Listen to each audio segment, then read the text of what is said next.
Well, howdy there, Internet people. It's Belle again.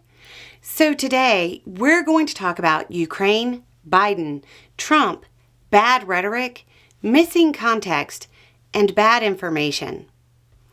Biden gave permission to Ukraine for them to use U.S. manufactured assets to hit deeper inside Russian territory. Of course, this has produced lots of wild claims and rhetoric from all sorts of places. But most of them seem to be missing a lot of key elements, to include Putin's stated issue with it. In this case, the missing context completely alters the dynamic and how both sides might be looking at the issue. Okay, so let's start with the basics. After a long wait, the U.S. has authorized Ukraine to use U.S.-produced high-precision weapons to strike at some targets deeper within Russia. France and the UK granted the same permissions. That's the headline.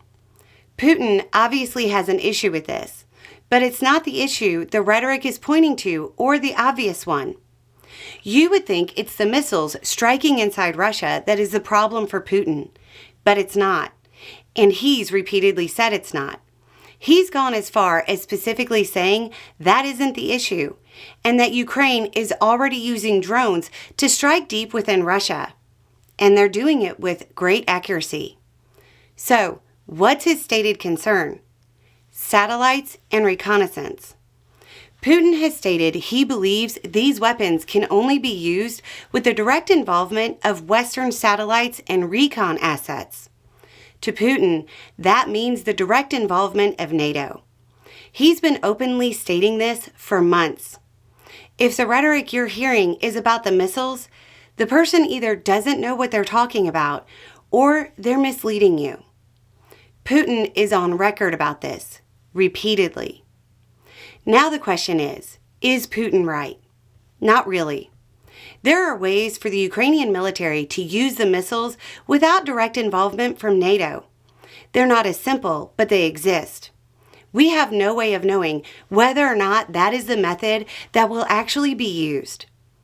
What will Putin do in response? Probably ramp up his sabotage campaign in NATO countries. But given that it's already pretty widespread, there's not a lot of room for growth.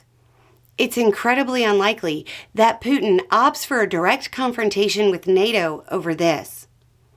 Why did Biden do this? The obvious reason and the stated reason are the same in this case. Russia bringing North Korean troops to the battlefield. This is a return message saying direct involvement will have a response. Then there are two other possibilities for additional reasons. One is that Biden could be concerned that the next president is going to drop the ball on support for Ukraine. So, this move is designed to allow Ukraine to make some deep hits against specific, high-value military targets that will have a lasting impact. The other option is a little more convoluted. Trump has indicated he wants to try to negotiate a settlement between Russia and Ukraine. Ever see a store raise prices just before putting an item on sale? This could be the foreign policy equivalent. It certainly appears that in the coming days, Russia will be on the receiving end of a number of high-precision strikes. If those strikes are effective, it would put more pressure on Russia to get the permissions withdrawn. This move could give Trump a negotiating tool. There is, of course, a bunch of rhetoric about World War III as well.